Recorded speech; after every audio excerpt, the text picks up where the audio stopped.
자, 여러분 안녕하세요. 황준범입니다. 자, 이번 113회차 전산세무 1급을 한번 시작해 보도록 하겠습니다. 촬영 날짜는 5월 4일이고요. 여러분들께 전산세무 1급까지 취업에 이제 도움이 되고 여러분들 시험에 준비하는데 합격할 수 있도록 많은 제공을 해드리고 있습니다.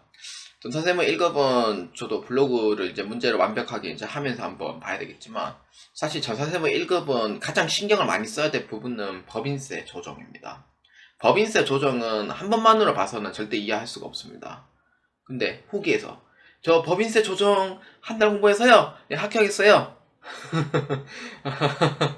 근데 전공자하고 비공자에 대한 차이를 좀 설명해보자면은, 전공자인 경우에는 법인세를 한번 배우고 왔거든요. 그렇기 때문에 법인세 공부를 다시 하고, 그 다음에 이제 수월하게 준비를 하고, 세무사 준비를 좀 하신 분들은 법인세 준비하는 데는 크게 어려움은 없어요. 게다가 재경관리사를 공부를 하고 왔다고 하면은 법인세에서는 이론적인 부분은 사실상 크게 문제는 없다고 보는데, 특히 이제 실무에서는 그래도 많은 연습을 하는데 남들보다는 그래도 덜 고생하는 스타일. 그래서 그런 가능한 일이 될 거고, 그리고 이제 비전공자인 경우에는 법인세 자체를 이제 배운 적이 없는 사람들이 진짜 많아요. 그래서, 사실상 한 달 만에 합격한다는 거는 사실상 불가능 가까운 사실이고, 가능은 한데, 이제, 이유를 봤을 때는 사실상 드문 이제 상황이 되는 거죠. 그렇기 때문에, 남들보다 한 3, 4배 이상은 노력을 많이 해야지만, 충분히 합격할 수 있다라고, 보아주시면 됩니다. 그렇기 때문에, 준비 기간을 길게 잡으면서,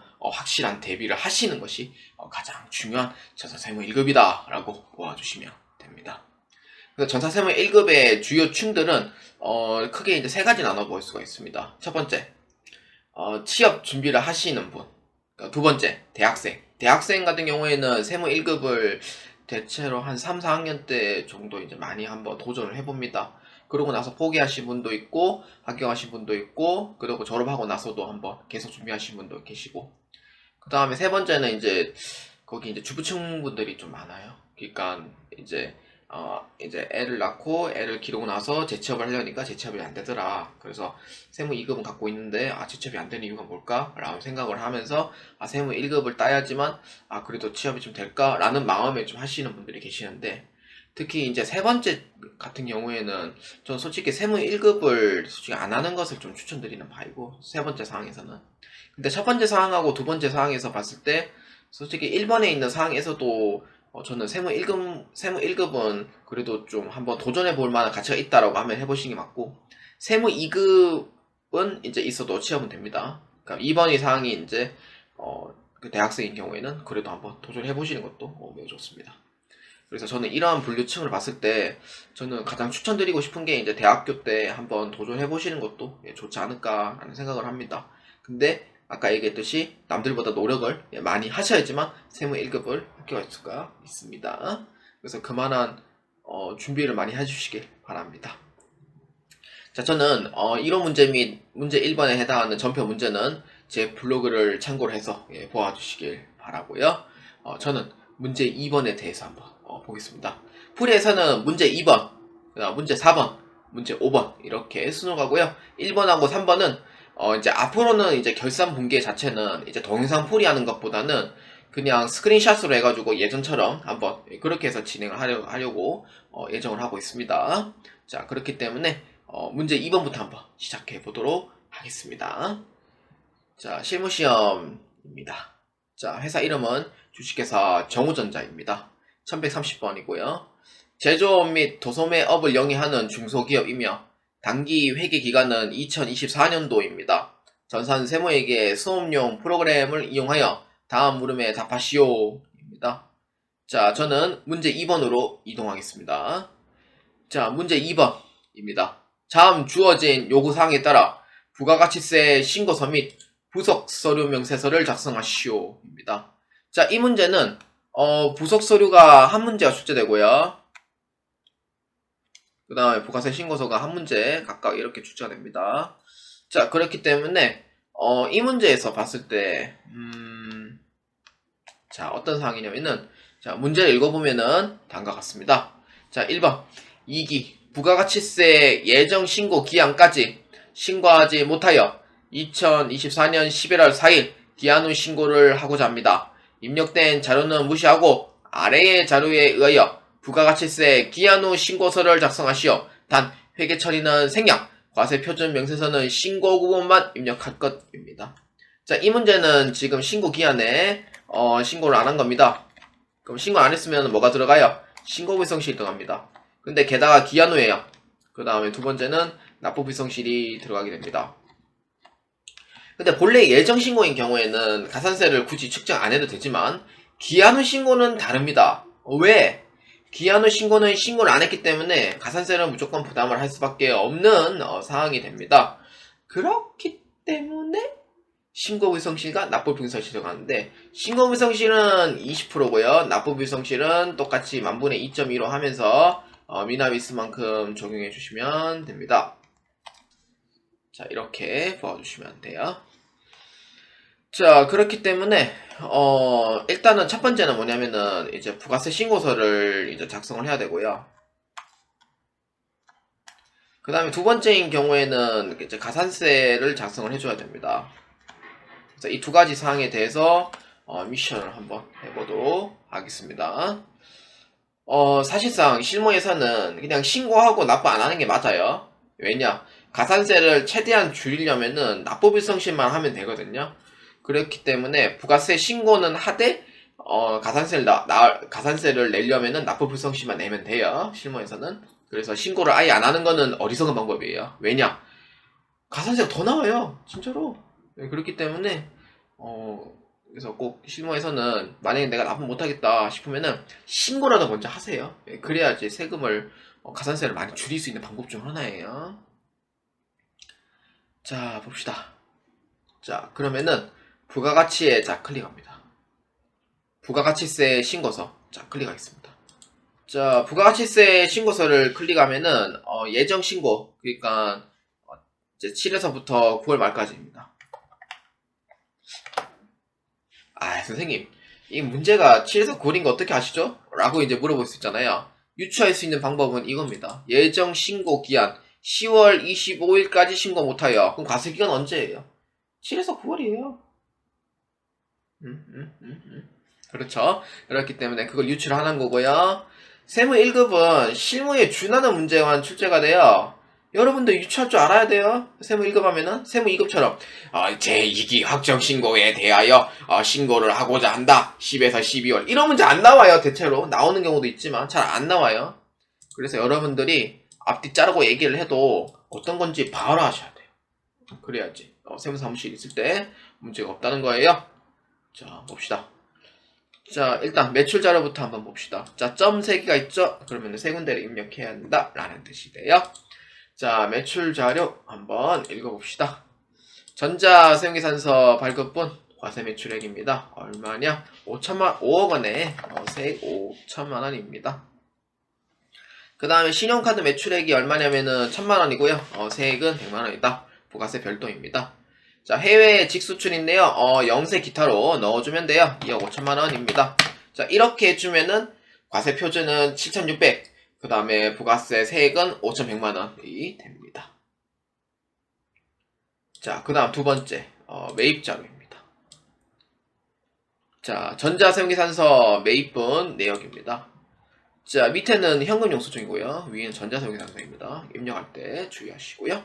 자, 전자세무계산서 수취분에 10번 난과 11번 난을 입력하는 난입니다. 자, 한번 봅시다. 자, 일반 매입은 3억에 3천만 원. 접대를 위한 매입. 기업 업무 추진비죠. 같이 더해줘야 됩니다. 자, 이거는 왜냐? 일반 매입이죠. 둘 다. 그렇기 때문에 3억 500만 원이고요. 아유, 헷갈려요, 한 번씩. 자, 이렇게 되고요. 3,050만 원입니다. 이렇게 됩니다. 자, 그 다음에 비품 매입입니다. 비품 매입은 1억 원에 1,000만 원입니다. 고정자산입니다. 토지 빼고는 다 고정자산이라고 보시면 돼요. 부가세 쪽에서는. 자, 그 다음에 총계율로 보아하니 4억 500에 4,050만 원입니다. 어렵지 않죠? 이것만 완벽하게 해도 부분점수로 갑니다. 그 다음에 현금 영수증 매입분 일반 매입 사업과 관련이 없는 매입. 사업과 관련이 없는 매입은 넣어야 돼요? 안 넣어야 돼요? 넣으면 안 됩니다. 예. 그렇기 때문에 일반 매입만 들어가시고. 자, 사업과 관련이 없는 매입은 가지급금으로 처리를 하는데, 특히 만약에 사업과 관련이 없는 매입이 세금계산서로 발행되었다라고 하면은 불공으로 해가지고 입력을 하면 돼요. 근데 이 부분에서는 현금용 수증이잖아요. 현금용 수증하고 신용카드에 해당하는 그 이제 불공제는 어떻게 돼야 돼요? 입력하면 안 되죠. 입력 금지입니다. 그래서 일반 전표에다가 넣기 때문에 부가세에서는 반영을 하지 않아요. 그래서 1회나 전회나 불공제는 같으니까 넣지 마라. 신용카드랑 현금용 수준은 뭐 그런 의미로 해석해 주시면 됩니다. 자, 이렇게 하면은 이제 1차적으로 해당하는 부분은 다 끝났어요. 자, 이렇게 하면은 부분 점수가 3점이 되지 않을까 싶습니다. 자, 그 다음 두 번째 기타 사항입니다. 자, 첫 번째 거 읽어볼까요? 전자생계산서 발급 및 전송은 정상적으로 이루어졌다. 사실상 독학하시는 분들은 전자생계산서 발급 및 전송은 정상적으로 이루어졌다는 의미를 해석을 잘 못해요. 독학이니까. 그러니까 이 뜻은 뭐냐면은 발행은 제대로 했으니까 그거에 대한 세용계산서 가산세는 넣지 마라 라는 뜻이 돼요. 그 다음에 두 번째, 가산세 적용 시 일반 무신고 적용하되 미납일수는 10일입니다. 그러니까 신고불성 시는 20%를 적용하라 했었고요. 납부불성 시는 만분의 2.1을 해서 계산을 넣으라 라는 의미가 돼요. 그 다음에 영세열 첨부서류는 기한 후 신고서와 함께 제출할 예정이다. 그 영세 불성시 들어가죠. 그 밖에 경감 공제세액은 없는 것으로 한다. 전자신고세액 공제는 확정신고만 되거든요. 그렇기 때문에 예정신고 때는 전자신고세액 공제가 안 들어갑니다. 자, 그래서 가산세액계 한번 봅시다. 자, 일단은 무신고한 거예요. 그래서 일단은 들어갈 가산세는 뭐냐면은 첫 번째 신고불성시 들어갑니다. 신고불성시는 매출세액에서 매입세액을 빼면 됩니다. 그 다음에 거기서 이제 20%만큼 적용하고 감면율은 1개월 이내에 50%입니다. 그 여러분들 저기 가소신고 생각하시면 안 돼요. 가소신고는 90%지만 무신고는 50%부터 시작을 합니다. 자, 조심하시고요. 두 번째 납부불성실. 납부불성실도 위의 사항과 같아요. 매출세액에서 매입세액을 빼주면 돼요. 거기에서 만분의 2.2로 해서 미납일수는 10일입니다. 이렇게 계산해주면 돼요. 세 번째 영세율 가표불성실입니다. 영세율 가표불성실은 영세에 해당하는 과세표준, 그러니까 직수춘 있을 거예요. 거기에 1000분의 5만큼 해가지고 그 다음 감면율은 50%만큼 적용합니다. 왜? 가소신고가 아니기 때문에 그래요. 가소신고가 아니기 때문에. 가소신고였으면은 90% 감면인데 가소신고를 안 했기 때문에 무신고였기 때문에 50%만큼 감면된다는 점, 이거 오해하시면 안 됩니다. 그래서 총 세 가지가 들어가게 됩니다. 자, 이 문제는 매출세액이 얼마냐면은 5,100만 원이고요. 매입세액은 얼마냐면 4,120만 원입니다. 이 두 개를 빼면 되는데 제가 하나 빠진 게 있거든요. 뭐냐면은 접대비 500만 원이 빠졌어요. 이거 신경 많이 쓰셔야 돼요. 이거 그러니까 불공원에 입력해 놓고 밑에 입력 안 하는 경우가 가끔씩 생겨요. 자, 그래서 이렇게 다시 이제 하면서 여기에다가 그 다음에 납부할 금액은 얼마냐면은 1,030만 원이 되니까 무신고 일반에 1,030만 원 넣어줍니다. 자, 이렇게 해주면은 계산을 이제 해줘야 되는데 이 K의 계산기는 여러분들 시험 때 써도 됩니다. 그래서 곱하기 0.2 진짜 소수점 0.2 그 다음에 가면 0.5 얼마예요? 103만 원이 됩니다. 그래서 여기에 103만 원 넣어주시면 돼요. 그러니까 신고불성실 가산세가 생각보다 세요. 차라리 신고하는 게 나아요. 103만 원 아끼려면. 그러니까 이것도 절세 중에 하나예요. 그러니까 가산세를 내더라도 최소한의 가산세만 내라. 그러면은 뭐냐? 신고를 일단 하고 납부는 나중에 하세요 라는 뜻이에요. 그렇지 않나요? 자, 그 다음에 1,030만 원. 그 다음에 이제 여기서 당초 납부 기한 언제냐면은 2024년 10월 25일이고요. 11월 10일에 11월 4일에 했습니다. 그러면 가산세 일수는 10일로 돼 있을 거예요. 확인 누르면은 22,600원이 나오는데, 근데 만약에 22,600원이 안 나오는 경우가 있잖아요. 그럴 때는 여러분들이 수기로 계산할 줄 알아야 돼요. 그만 이제 1인당 금액이죠. 여기에 10이라면은 22,660원. 이거 만약에 금액 안 나올 때는 당하지 마시고 쓰기로 계산해서 넣어주시면 돼요. 그러니까 프로그램에 너무 의지는 하지 말아주세요.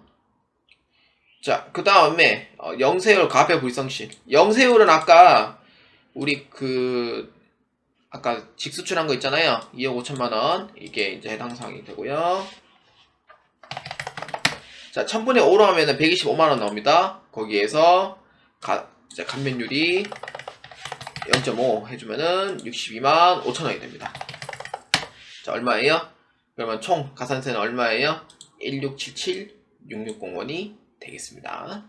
자, 마지막으로 하나 빠진 거 있습니다. 우리는 기한후 신고를 했기 때문에 홈택스에다가 이 가표명세를 클릭을 하고요. 여기에 이제 예정 확정 영세율 조기 환급 기한후 과세 표준 있잖아요. 예정 신고 기간은 이미 지난 상태에서 신고했기 때문에 과세 표준 명세에서는 4번 과세 표준 기한후 해가지고 이렇게 해서 확인 눌러주시면은 이제 여기에 오른쪽 칸에 기한후가 뜰 거예요. 그래서 이렇게까지 최종 마무리해 주시면 되겠습니다.